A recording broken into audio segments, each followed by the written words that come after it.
आतिना फी दार दुनिया ना हसन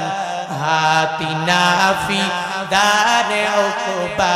ना हसन या गियासल मुस्तगीसीन हदीना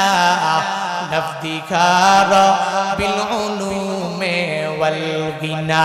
हर गोरी देने को तू तैयार है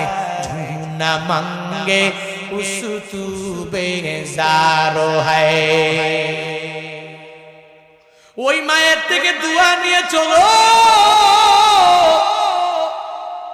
যদি দোয়া নিয়ে চলো কারণ মা এত পরিমাণ কষ্ট করেছে ওই দোয়াটাও আমার মাওলার দরবারে কবুল হয়ে যাবে আল্লাহ পাক ওটাই তোমারে আমারে স্মরণ করে দিয়া জানা দেয় ও মানুষেরা আজকে বড় হয়ে যাওয়ার পরে মায়ের সাথে